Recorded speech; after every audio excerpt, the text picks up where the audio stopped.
This is David. Today I want to talk to you about how everything is a technology. How everything was a technology, and after it becomes a technology, it kind of becomes background of our reality. So I want to start off by asking you a question. It's more of a riddle. All right, so who in the animal kingdom, including us humans, has the most efficient energy input for the most distance traveled and speed, right? So who in the animal kingdom has the most efficient usage of energy to get to somewhere for the distance traveled and the speed traveled?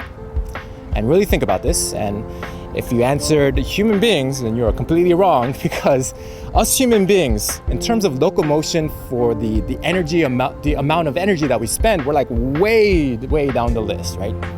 And actually, at the very top of the list is the condor.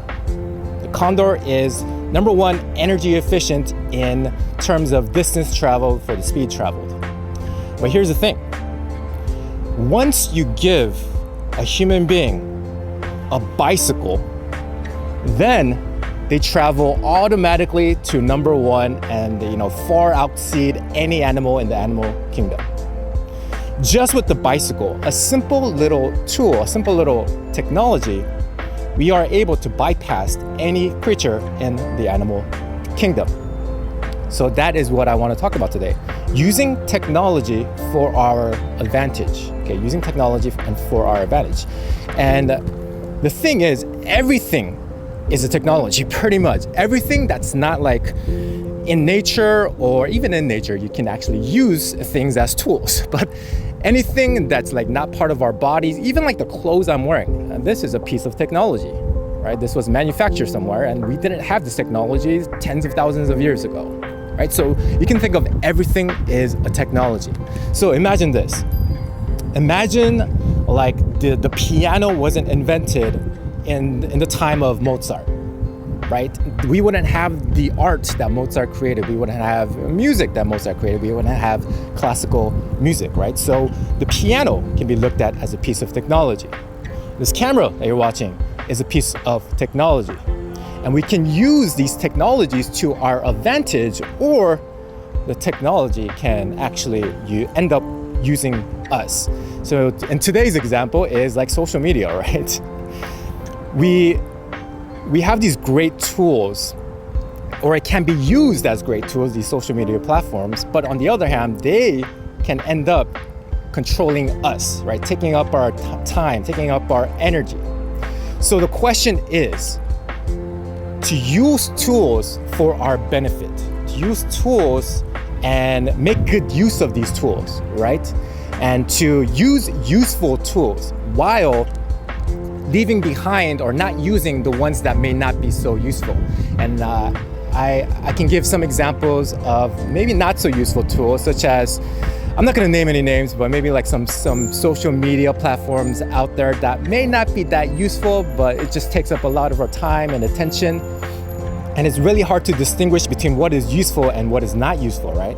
So the main question that I like to ask myself when I'm deciding if I should use a certain tool or not is this profound? Like, is this idea profound? And can I see myself using this technology, using this tool way down the line, like 10 years down the line? Do I see myself using this type of tool? And a lot of like the technology that we have today, most of it is good, right? Most of it is definitely good. Like the internet, we have cell phones, we have cameras like this. But just because something is popular doesn't mean that it's good, right? There's a lot of, a big giant host of things that are not really useful for us in our day and age. And so you really have to ponder that idea. Like, is this thing useful, and will it be around 10 years from now? And when I ask that question to certain maybe applications, maybe some social media platforms, a lot of the answer is like, no, I don't see myself using this thing. I don't see the benefit. I don't see this thing being around in 10 years, right? So that's how you can kind of differentiate between what will be useful, what is good technology versus what is bad, by simply asking the question, is this profound? So let's take a look at some of like the older technology. Like when, and I'm gonna go back to social media. Like when Facebook came out for the first time, like I thought, wow, this is actually very profound, right? You can actually connect with friends like back in high school, right? So I thought that was a profound idea. And it's like no wonder that Facebook is still around today, right? Also, another thing that I found profound in the past is YouTube. I thought, wow, place for videos, they can host their videos for free. Wow, this is actually very profound. And that is why YouTube is still around today. But some other platforms, I didn't think that was very profound at the time. And looking back at it now, they don't exist anymore, right? So keep the long term in mind. Really ask, will this be around and will it be worth my time and effort to invest in this? Or will it cease to exist 10 years down the line? So that's how you can differentiate yourself from just a popular idea and from a actual good idea. So that is it for this video.